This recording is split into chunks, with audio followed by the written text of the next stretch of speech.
ಮಹೇಶ್ವರಃ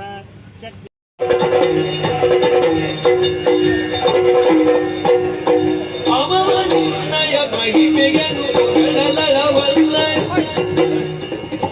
ಅಮಿತ ಬಲದ ಬಂದ ಸಿದ್ಧ ಪುರುಷ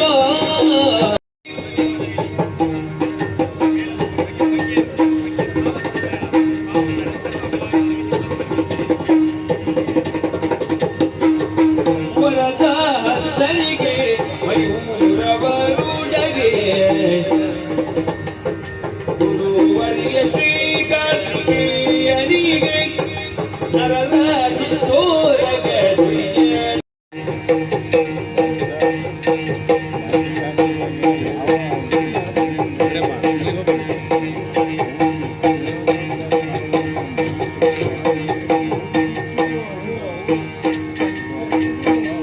ಎಂಬ ರಾಮ ಮಂತ್ರವ ಜಪಿಸಿರೋ, ಪ್ರೇಮದಿಂದಲಿ ಹಾಡಿ ನಲಿದು ಕಾಮಿತಾರ್ಥವ ಪಡೆಯಿರೋ. ಮಲಗುವಾಗ ಕೂರುವಾಗ ಏಳುವಾಗಲು ಸ್ಮರಿಸಿರೋ, ಕಾಲ ಕಾಲದಿ ಬಿಡದೆ ರಾಮ ನಾಮ ಉಚ್ಚರಿಸಿರೋ. ಸ್ನಾನ ಸಂಧ್ಯಾ ನಿತ್ಯ ಕರ್ಮಾನುಷ್ಠಾನ ತಪ್ಪದೆ ಮಾಡಿರೋ. ಯಕ್ಷಗಾನ ಮಂಡಳಿಯನ್ನ ಕಟ್ಟಿ ಶಿವಮೊಗ್ಗೆಗೆ ಸಂಪೂರ್ಣ ತಂಡವನ್ನ ಕರೆದುಕೊಂಡು ಬಂದು ಅಯೋಧ್ಯ ದೀಪ ಪ್ರಸಂಗವನ್ನ ನಮ್ಮ ಮುಂದೆ ಪ್ರಸ್ತುತಪಡಿಸ್ತಾ ಇದ್ದೀರಿ ಸರ್. ನಮ್ಮ ಅನವರತ ತಂಡದಿಂದ ಹಾಗೆಯೇ ಶಿವಮೊಗ್ಗೆಯ ಸರ್ವ ಜನರಿಂದ ಸಂಸ್ಕಾರ ಸಂಸ್ಕೃತಿಯನ್ನು ಉಳಿಸುವಂತಹ ಕೆಲಸವನ್ನು ನಾವುಗಳು ಮಾಡಲೇಬೇಕು. ಅಯೋಧ್ಯ ದೀಪ ಎನ್ನುವಂತಹ ಒಳ್ಳೆಯ ಪ್ರಸಂಗ, ನಮ್ಮ ರಾಮಾಯಣದಿಂದ ಆಯ್ದಂತಹ ಪ್ರಸಂಗವನ್ನು ಪ್ರೊಫೆಸರ್ ಪವನ್ ಕಿರಣ್ ಕೆರೆಯವರು ನಮಗೆ ಅದ್ಭುತವಾಗಿ ರಚಿಸಿಕೊಟ್ಟಿದ್ದಾರೆ. ಕಳೆದ ವರ್ಷ ನಮ್ಮ ಎಷ್ಟೋ ವರ್ಷಗಳ ಕನಸನ್ನು ನಮ್ಮ ನೆಚ್ಚಿನ ಪ್ರಧಾನಮಂತ್ರಿಗಳಾದ ನರೇಂದ್ರ ಮೋದಿಜಿಯವರ ನೇತೃತ್ವದಲ್ಲಿ ಅಯೋಧ್ಯೆಯಲ್ಲಿ ಶ್ರೀರಾಮ ಮಂದಿರವನ್ನು ಉದ್ಘಾಟಿಸುವುದರ ಮೂಲಕ ನಮ್ಮೆಲ್ಲರ ಆಶೆಯನ್ನು ಅವರು ನೆರವೇರಿಸಿಕೊಟ್ಟಿದ್ದಾರೆ, ನಮ್ಮ ಕನಸನ್ನು ನೆರವೇರಿಸಿಕೊಟ್ಟಿದ್ದಾರೆ. ಎಷ್ಟೆಷ್ಟೋ ಹಿಂದಿನ ತಲೆಮಾರುಗಳು ಕೂಡ ಕಾಯ್ತಾ ಇದ್ವಿ, ಅಯೋಧ್ಯೆಯಲ್ಲಿ ಯಾವಾಗ ರಾಮ ಮಂದಿರ ಆಗ್ತದೆ ಅಂತೇಳಿ.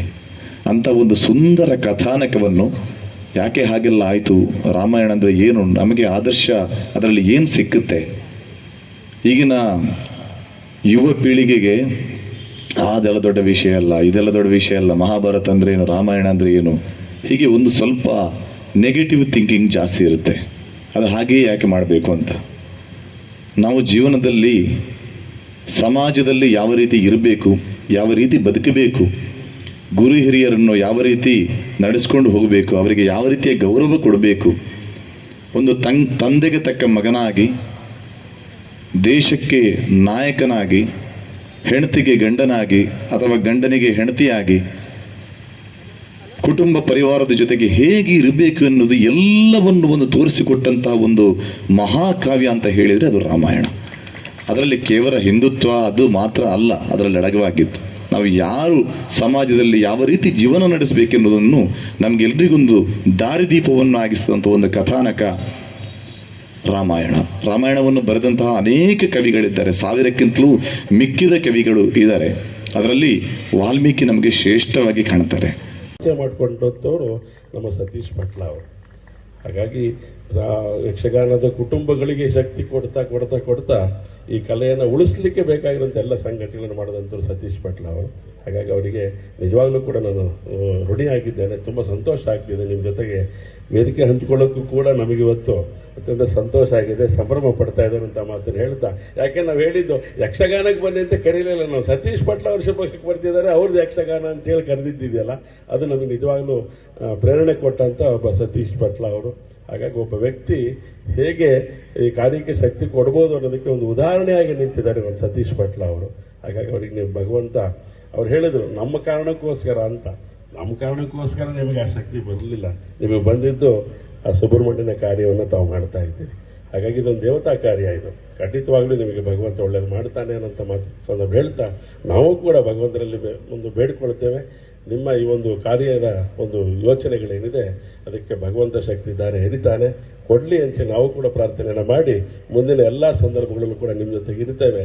ನೀವೇನು ಹೇಳ್ತೀರಾ ಅದನ್ನು ಶಿರಸಾವಹಿಸಿ ಮಾಡುವಂಥ ಒಂದು ತಂಡ ಶಿವಮೊಗ್ಗ ಜಿಲ್ಲೆನಲ್ಲಿ ಇದೆ, ಶಿವಮೊಗ್ಗ ನಗರದಲ್ಲಂತೂ ಇದ್ದೇ ಇದೆ. ನೀವೇನು ಆದೇಶ ಮಾಡ್ತೀರಿ ಕಾರ್ಯದ ಈ ಒಂದು ಸಾಂಸ್ಕೃತಿಕ ಲೋಕಕ್ಕೆ ಬೇಕಾಗಿರುವಂಥ ಯಕ್ಷಗಾನಕ್ಕೆ ಬೇಕಾಗಿರುವಂಥ ಎಲ್ಲ ರೀತಿಯ ಸಂಗತಿಗಳನ್ನು ಜೋಡಿಸುವಂಥ ಕೆಲಸವನ್ನು ನಾವು ಮಾಡ್ತೇವೆ. ನಾವು ಒಂಟಿಯಾಗಿ ನಾವೊಬ್ಬರಲ್ಲ, ನಾವು ಇಲ್ಲಿ ಬಹಳಷ್ಟು ಜನ ಇದು ಯಕ್ಷಲೋಕದ ಕುಟುಂಬನೇ ಇಲ್ಲಿದೆ, ದೊಡ್ಡ ಕುಟುಂಬ ಈ ಶಿವಮೊಗ್ಗದಲ್ಲಿ ಇರೋದ್ರಿಂದ ನಾವು ಖಂಡಿತವಾಗ್ಲೂ ಈ ಕಾರ್ಯವನ್ನು ಮುಂದಕ್ಕೆ ತೊಗೊಂಡು ಹೋಗ್ತೇವೆ ಅಂತ ಮಾತನ್ನು ಹೇಳ್ತಾ ಇನ್ನೊಂದು ಮಾತನ್ನು ಇವ್ರು ಹೇಳಿದ್ದಾರೆ ನಮ್ಮ ಕೊಳಗೆ ಕೇಶವಮೂರ್ತಿ ಅವರು. ಪ್ರಯತ್ನ ಮಾಡ್ತೇನೆ, ಈ ಕಲೆ ಬರೀ ಕರ್ನಾಟಕಕ್ಕೆ ಸೀಮಿತ ಆಗಬೇಕು ಅಂತ ನಂದು ಅಪೇಕ್ಷೆ ಇಲ್ಲ. ಅವರು ಈಗಾಗಲೇ ವಿಶ್ವಕ್ಕೆ ತಗೊಂಡು ಹೋಗಿದ್ದಾರೆ. ಹಾಗಾಗಿ ವಿಶ್ವದಲ್ಲಿ ಈ ಕಲೆ ತನ್ನದೇ ಆದಂಥ ಒಂದು ಛಾಪನ್ನು ಹೊತ್ತೊಂದು ಕೆಲಸವನ್ನು ಅವ್ರು ಮಾಡ್ತಿರೋಂಥ ಸಂದರ್ಭದಲ್ಲಿ ಕರ್ನಾಟಕದಲ್ಲಿ ಇದು ಆಗದೆ ಹೋದರೆ ಸರಿಯಾಗೋದಿಲ್ಲ. ಖಂಡಿತವಾಗ್ಲೂ ಮಾಡ್ತೇವೆ ಅನ್ನೋಂಥ ಮಾತನ್ನು ಈ ದಿಕ್ಕೊಳಗಡೆ ಹೆಜ್ಜೆಯನ್ನು ಇಡ್ತೇನೆ ಅನ್ನೋಂಥ ಮಾತನ್ನು ಹೇಳ್ತಾ ಒಂದು ಯಕ್ಷಗಾನ ಲೋಕಕ್ಕೆ ಬೇಕಾಗಿರುವಂಥ ಕಾರ್ಯವನ್ನು ಮುಂದುವರ್ಸೋಣ ಅಂತ ಮಾತು ಹೇಳಿ ನನ್ನ 4-6 ಮಾತುಗಳನ್ನು ಮುಕ್ತಾಯ ಮಾಡ್ತೇನೆ. ನಮಸ್ಕಾರ. ಭಾರತ್ ಮಾತಾ ಕಿ ಜೈ. ನಿಮ್ಗೆ ಸಮಯ ಕೊಡ್ತೇನೆ ಅಂತ ಹೇಳಿದರು. ನಾನು ಹೋಗಿದ್ದು ಹೊಸನಗರಕ್ಕೆ ಹತ್ತತ್ರ 4 ತಿಂಗಳಾಯಿತು ಅಲ್ಲವರೆಗೂ, 4 ತಿಂಗಳು ಮುಂಚೆ ಅಲ್ಲಿ ಇದ್ದಿದ್ದು. ಅಲ್ಲಿ 4 ತಿಂಗಳು ನಾನು ಕೊಡ್ತೇನೆ ಸಮಯ ಅಂದಿದ್ರು. ನವೆಂಬರ್ 27ಕ್ಕೆ ಈ ಸಮಯವನ್ನು ನಿಗದಿ ಮಾಡಿಕೊಟ್ಟಿದ್ದಾರೆ. ಶಿವಮೊಗ್ಗದ ಮೇಲಿನ ಒಂದು ಕಲಾ ಅಭಿಮಾನಿಗಳಿಗೆ ಬೇಕಾಗಿರುವಂಥ ಸಂಗತಿಯನ್ನು ತಿಳಿಸ್ಲಿಕ್ಕೋಸ್ಕರ ಅವ್ರು ಬಂದಿದ್ದಾರೆ. ಅವತ್ತು ಅವ್ರು ಹೇಳಿದ್ದು ಒಂದೇ ಮಾತರಾಗು, ನೀವು ಬೇರೆ ಯಾವ ಪ್ರಸಂಗದ ಬಗ್ಗೆ ಚರ್ಚೆನೇ ಮಾಡಬೇಡಿ, ಅಯೋಧ್ಯೆ ದೀಪ ಮಾಡಿ ಶಿವಮೊಗ್ಗದಲ್ಲಿ ಅಂತಂದರು. ಹಾಗಾಗಿ ಅಯೋಧ್ಯೆ ದೀಪವನ್ನು ಇಲ್ಲಿ ಮಾಡಬೇಕು ಅಂತ ಯೋಚನೆ ಮಾಡಿದೆ. ಅದಾದಮೇಲೆ ಸತ್ಯ ಹೇಳ್ತೀನಿ, ಅದಾದಮೇಲೆ ಸತೀಶ್ ಪಟ್ಲ ಅವರು ಏನು ಅಂತ ತಿಳ್ಕೊಳ್ಳೋಕೆ ನಾನು ಪ್ರಯತ್ನ ಮಾಡಿದ್ದು. ಅಲ್ಲಿ ತನಕ ನಂಗೆ ಸತೀಶ್ ಪಟ್ಲ ಅವ್ರ ಬಗ್ಗೆ ಗೊತ್ತಿರಲಿಲ್ಲ. ಸುಳ್ಳ್ಯಾಕೆ ಹೇಳಿ ಸತೀಶ್ ಅವರೇ, ಯಾಕೆಂದ್ರೆ ನಂಗೆ ಗೊತ್ತಿರಲಿಲ್ಲ ನಿಜವಾಗ್ಲೂ. ಆಮೇಲೆ ಅವ್ರು ಮಾಡಿದಂಥ ಕಾರ್ಯಗಳನ್ನು ನೋಡಿ ನಿಜವಾಗ್ಲೂ ಇಂಥ ಕಲಾವಿದರು ಇರೋವಂಥ ಜಾಗದಲ್ಲಿ, ಕಲಾಸಕ್ತರು ಇರೋಂಥ ಜಾಗದಲ್ಲಿ, ಕಲೆಗೆ ಶಕ್ತಿ ಕೊಡ್ತಿರೋಂಥ ಈ ಒಂದು ಸಂದರ್ಭದಲ್ಲಿ ಸತೀಶ್ ಪಟ್ಲ ಅಂತ ಶಿವಮೊಗ್ಗಕ್ಕೆ ಬಂದರೆ ನಮ್ಮ ಕಲೆಗೂ ಕೂಡ ವಿಶೇಷವಾಗಿ ಶಕ್ತಿಯನ್ನು ನೀಡಿದಂಗೆ ಆಗತ್ತೆ ಅಂತ ಹೇಳಿ ನಾನು ಯೋಚನೆ ಮಾಡಿ ನಾವು ಒಟ್ಟಿಗೆ ಸ್ನೇಹಿತರು ಒಟ್ಟಿಗೆ ಕೂತ್ವಿ ಹೇಗೆ ಮಾಡಬೇಕು ಅಂತ. ಅನವರತ ತಂಡ ಇದಕ್ಕೆ ವಿಶೇಷವಾಗಿ ಶಕ್ತಿಯನ್ನು ಕೊಡುವಂಥ ಕೆಲಸವನ್ನು ಮಾಡುತ್ತೆ. ಅನವರತ ಅಂತೇಳಿ ನಿರಂತರ ಚಟುವಟಿಕೆ ಮಾಡುವಂಥ ಒಂದು ತಂಡ. ಅದರಲ್ಲಿ ಅತ್ಯಂತ ತಮ್ಮದೇ ಆದಂಥ ರೀತಿಯಲ್ಲಿ ಕೆಲಸ ಮಾಡುವಂಥ ಮಾನಸಿಕತೆ ಇರುವಂಥ ಒಂದು ಯುವಕರ ತಂಡ ಅದು. ಅವರು ಇದಕ್ಕೆ ಹೆಚ್ಚು ಶಕ್ತಿಯನ್ನು ಧಾರೆ ಎರೆದಿದ್ದಾರೆ. ಆ ಪರಿಣಾಮ ಇವತ್ತು ಈ ಕಾರ್ಯಕ್ರಮ ಇಲ್ಲಿ ನಡೀತಾ ಇದೆ. ಸತೀಶ್ ಪಟ್ಲ ಅವ್ರು ಮಾಡಿದಂಥ ಸಾಧನೆಗಳನ್ನು ಹೇಳ್ತಾ ಹೋದರೆ ನಮಗೆ ಸಮಯ ಸಾಕಾಗೋದಿಲ್ಲ. ಯಕ್ಷಗಾನ ಹೇಗೆ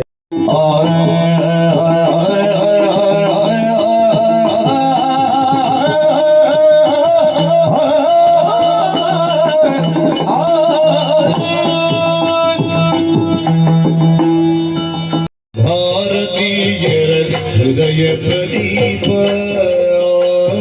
ಭಾರತ ಭೂಮಿಯ ಸಂಸ್ಕೃತಿ ದೀಪ,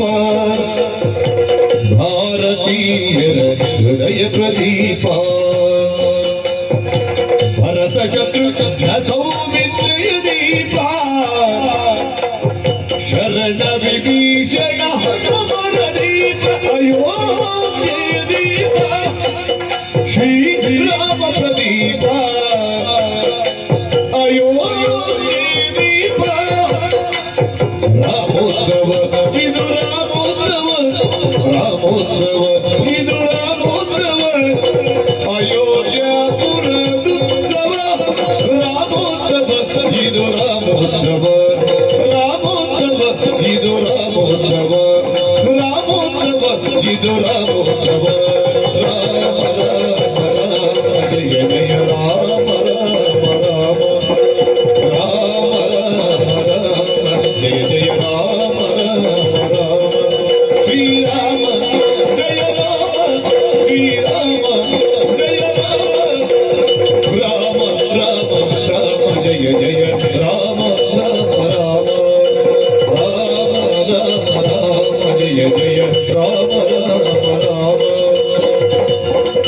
ಅಯೋಧ್ಯ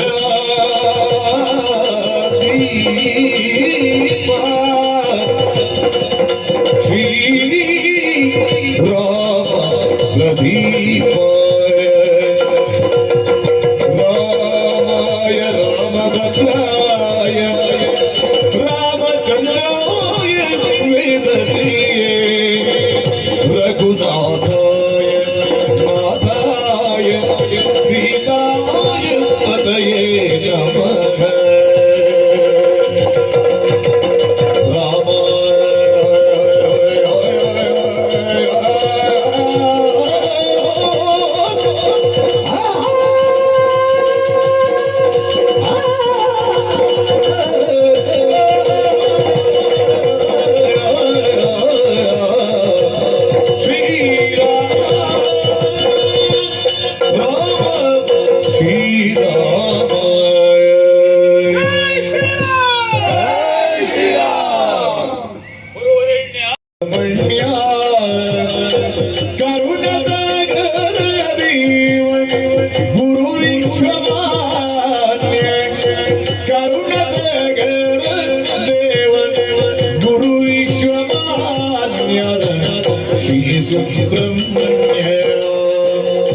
ಶರಣೋ ಮಯೂರ ವಾಹನ ದೇವದೇವಾ ಶರಣೋ ಮಯೂರ ವಾಹನ ದೇವದೇವಾ ಚರಣಕ್ಕೆ ಮಣಿವೆವು ಕಳೆವೆವು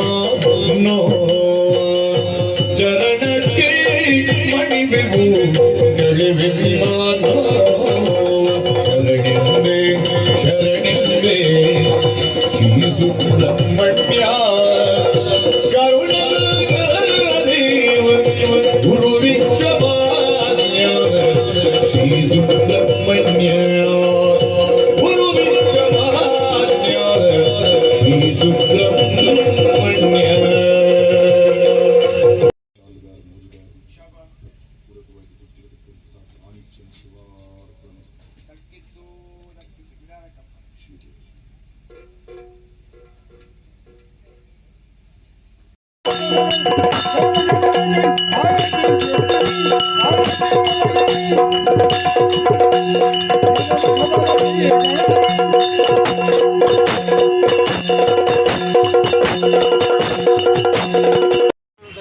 दीर्घमायुः शरवण भव श्री ज्ञानशक्ति सुब्रह्मण्य स्वामिनः सेवा